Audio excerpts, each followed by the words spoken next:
청년 백수가 이렇게 120만 명이라고 합니다. 30대 쉬어츠 인구도 지난달 31만 6천 명으로 관련 통계를 집계하기 시작한 2003년 이후로 같은 달 기준으로 역대 최고치래요. 공회전하고 있는 상태인 거예요. 노동이 돌고는 있고 경제시장이 돌고는 있는데 이게 유의미한 결과가 나오지를 않아. 안녕하세요. 온갖 것들에 대한 통찰을 파는 고요한식당입니다. 하이. 어제부터 나온 뉴스가 뭐냐 하면 청년 백수 120만 명, 실업자 27만 명, 취업생 50만 명, 취업 준비생은 43만 명에 달한다라고 지금 갖고 온 거는 조선일보 기사인데 뭐 조선일보뿐만 아니라 여러 가지 곳에서 막 나왔어요. 여기서 이제 20대뿐만이 아니라 30대 쉬었음도 6개월 연속 최대다. 20대보다 이제 30대 쉬었음이 계속해서 늘어나고 있다는 것에 대해서 주목을 하더라고요. 근데 우리가 놓치지 말아야 될 게 뭐냐 하면 지금 우리나라의 실업률은 역대급으로 낮습니다. 실업률은 역대급으로 낮아요. 작년 2024년의 실업률은 2.8%예요. 그 전년도도 2.7%예요. 그리고 2010년부터 2024년까지 우리나라의 실업률은 4%가 넘은 적이 없었어요. 그리고 보통 경제 개념에서 3, 4%면 완전 고용 수준이다라고 이야기를 해요. 이거 무슨 소리지? 쉰 사람이 120만 명이라는데 또 실업률을 보니까 어떻게 완전 고용인가? 이게 무슨 소리지? 이거를 많은 분들이 헷갈릴 수가 있는데 저도 헷갈려서 이번에 잘 찾아봤는데 KDI에서 만들어 놓은 표가 있더라고요. 자, 고용 통계 작성은 이렇게 된다고 합니다. 15세 이상인가요? 아니다. 그러면 이 사람은 노동 가능 인구에선 제외되는 거예요. 자, 15세 이상인가요? 예스. 군인이나 감옥에 들어가 있나요? 예스면 이 사람도 노동 가능 인구에서 제외돼. 자, 아니야. 그럼 이제는 15세 이상이고 군인이나 수감자가 아니면 노동 가능 인구예요. 노동이 가능한 사람들이야. 근데 여기서 이제 경제활동 인구랑 비경제활동 인구가 나뉘어요. 지난 15일을 포함한 일주간에 수입을 목적으로 일한 적이 있나요? 예스. 하면 바로 취업자야. 뭐 얼마를 벌든 뭐 얼마나 일했든 이런 거는 상관없이 그냥 15일을 포함해서 일주일 동안 수입을 목적으로 일한 적이 있으면 그럼 취업자예요. 자, 아니야? 그럼 밑으로 한번 내려가 봐. 자, 지난 4주간 아래 사항에 모두 해당되는지 한번 확인을 해봐야 돼요. 자, 일을 하지 않았거나 적극적으로 구직 활동을 수행했거나 취업되면 당장이라도 나는 일할 수 있다면 이 세 가지에 모두 해당돼야지 실업자예요. 그러니까 생각보다 실업자 커트가 굉장히 높죠? 이 실업률에 포함되기 위해서는 나는 일을 하지 않았는데 적극적으로 구직 활동을 4주 동안 수행을 했는데 그리고 그 구직 활동을 하는 중에 어디라도 취직이 되면 당장이라도 일할 수 있는 마음이 있다라고 하면 실업자야. 이 중에 하나라도 해당이 안 돼. 적극적으로 구직 활동을 4주 동안 수행을 안 했어?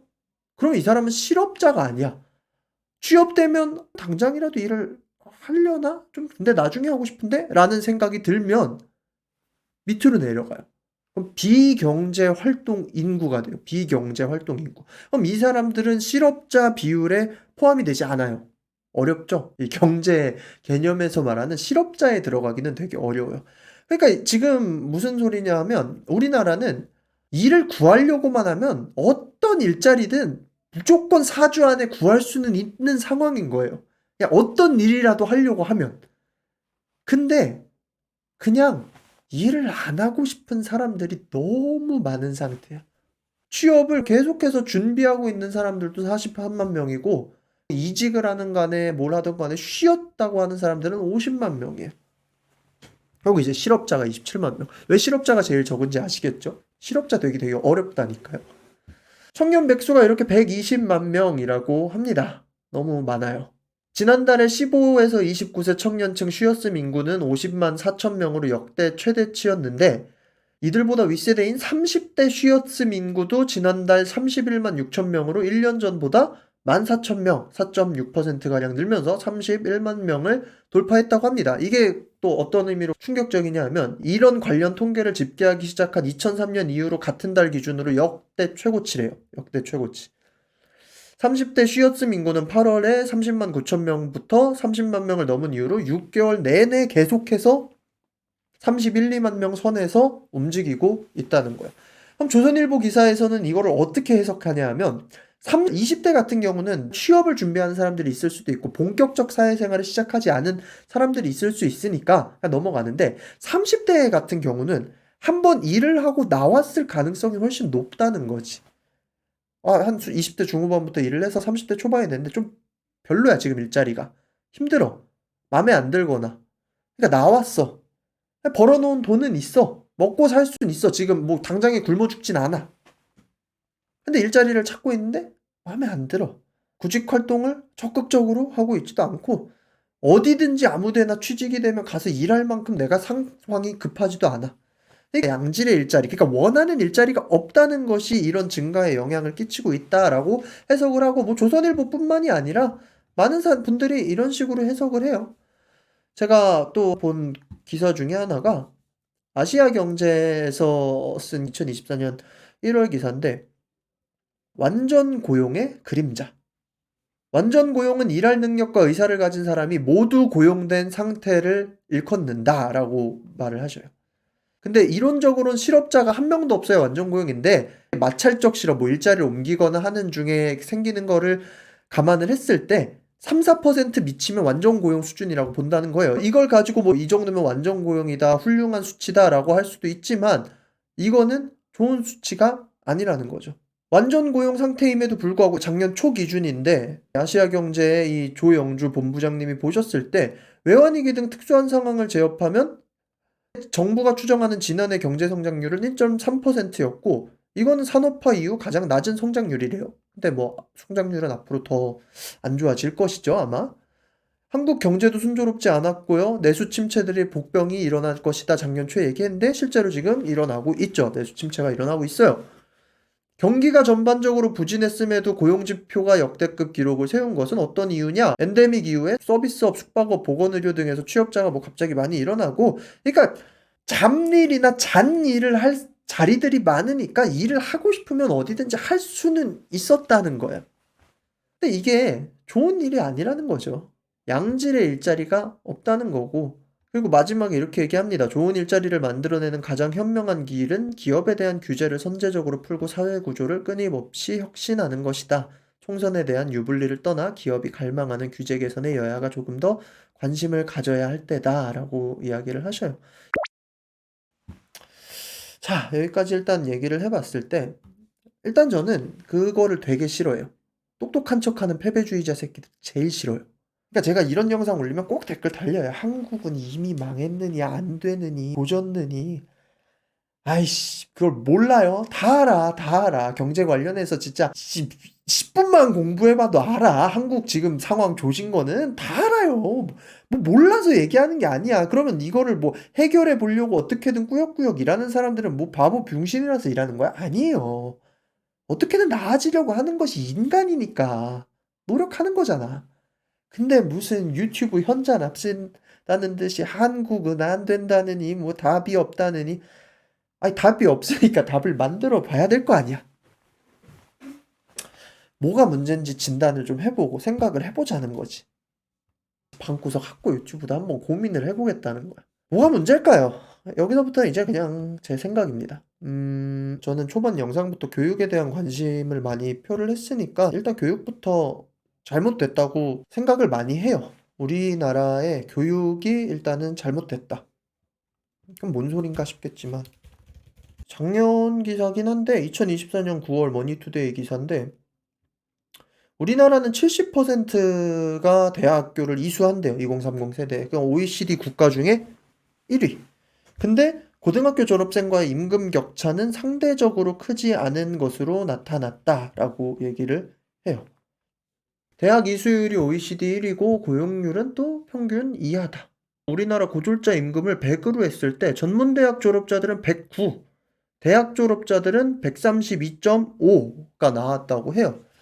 이게 OECD 평균보다는 그렇게 격차가 크지 않다고 합니다. OECD 평균으로는 대학을 나왔을 때 전문대학만 나와도 120%를 벌어야 되고 대학에 나오면 140%를 벌어야 된대요. 근데 우리나라는 전문대학을 나왔을 때는 109%, 대학 졸업을 했을 땐 132%라고 하는 거죠. 그러니까 OECD 평균보다 대학은 엄청나게 많이 가는데 대학 졸업자들이랑 고등학교 졸업자들의 임금 차이가 드라마틱하게 크지도 않아.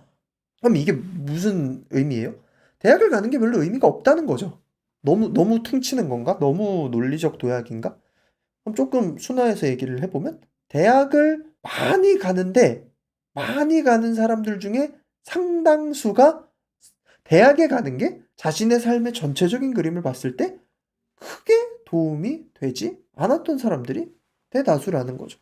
근데 사실 이거는 되게 여러 가지 측면이 있습니다.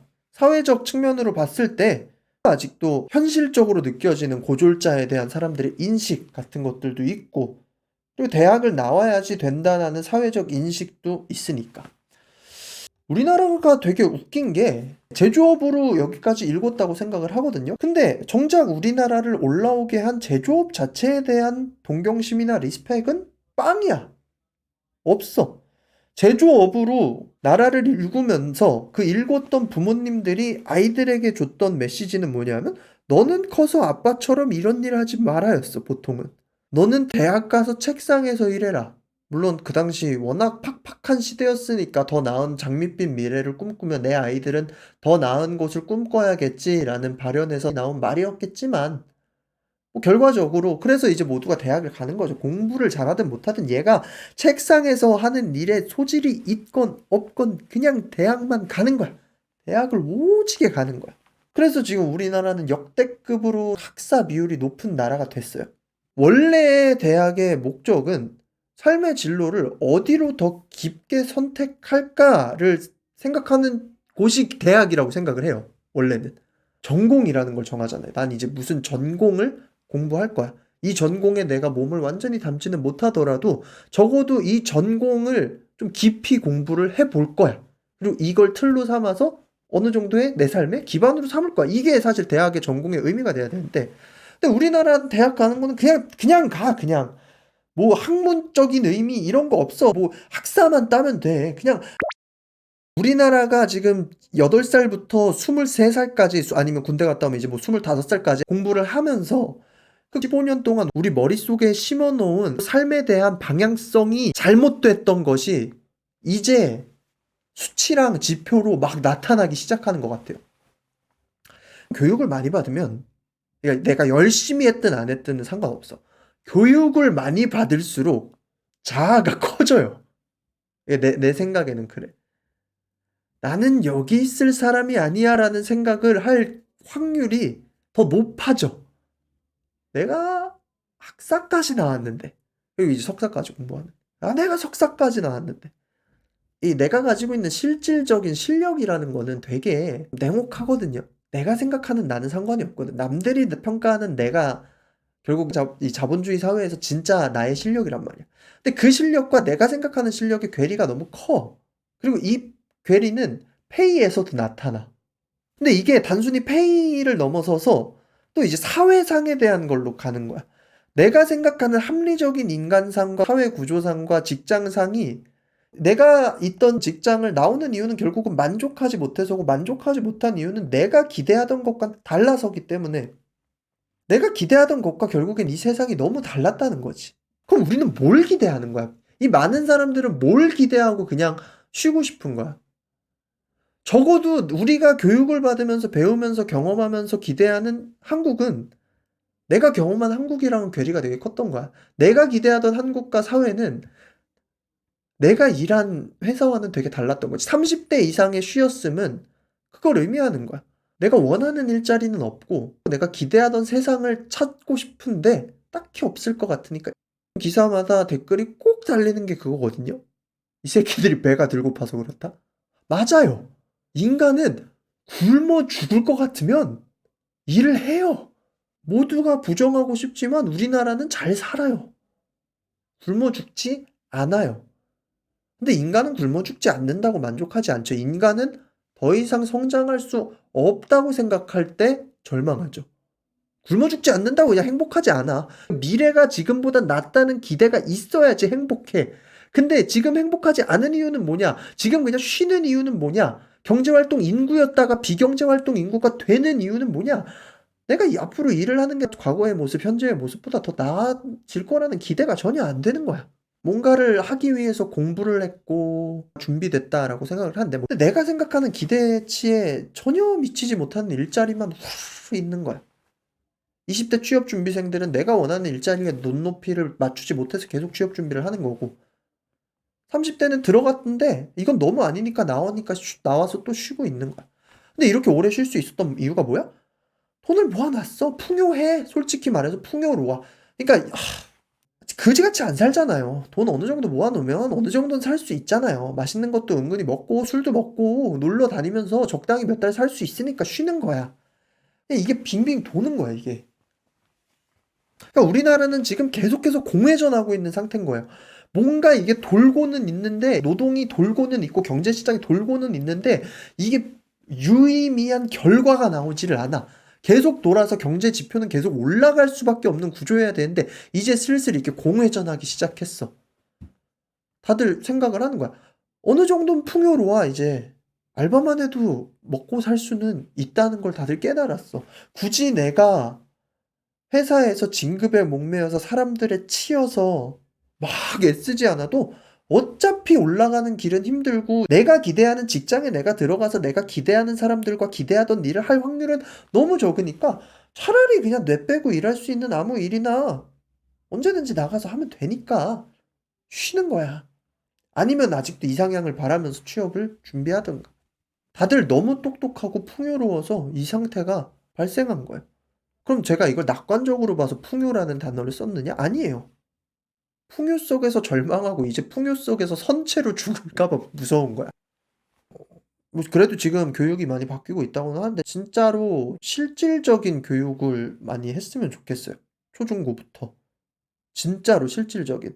이제 근데 한다고 하더라고요. 고등학교 때부터 학점 이수제로 해가지고 선택 수업 듣고 한다는데 난 애들이 이제 공허한 쓸데없는 거를 안 배웠으면 좋겠어. 공허한 쓸데없는 거를 많이 배울수록 이상하게 자아만 커지고 자아만 비대해져. 공허한 것만 많이 배울수록 교양 있는 사람이 되는 게 아니라 그냥 자아만 비대해져. 내가 이것저것 많이 하는 게 내가 이것저것 많이 할 수 있는 사람이라고 생각해. 근데 이것저것 다 잘 할 수 있는 사람은 별로 없어요. 특히 앞으로 그런 애매한 제네럴리스트들은 AI에 다 대체될 거고.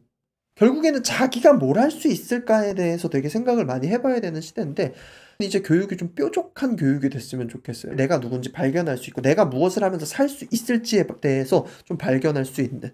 두 번째로는 사회적 가치관이 좀 바뀌었으면 좋겠어. 이건 전 영상이랑도 연결이 되는데 열심히 살아야 되는 사람은 열심히 살아야 돼요. 근데 안 열심히 살고 싶은 사람도 잘못된 게 아니야. 쉬어도 돼. 쉬었으면 해도 돼. 쉬다가 일하다가 쉬다가 일하다가 해도 돼요. 그분들의 삶은 그분들대로 또 행복할 자격이 있어요. 그리고 어차피 이제는 상위 1%가 나라를 먹여 살리는 구조가 될 수밖에 없기 때문에 이제는 끊임없이 개혁되어야 되고 규제가 풀려야 되고 발전해야 되고 정말 고부가가치 산업 하나가 우리나라를 먹여 살린다는 미래가 오고 있는데 우리나라가 지금 이 풍요 속에서 더 풍요로워지려면 근데 이거에 관심 있는 정치인들이 많이 없는 것 같아. 좀 많이 없는 것 같아. 더 리스크를 감수하고 더 진취적으로 규제를 풀고 나아가려는 사람이 별로 없는 것 같아.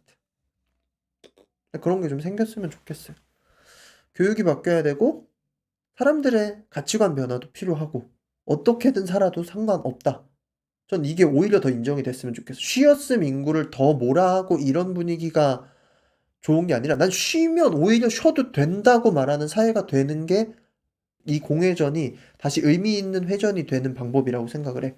쉬는 사람은 쉬게 냅둬. 충분히 충전하게 냅둬.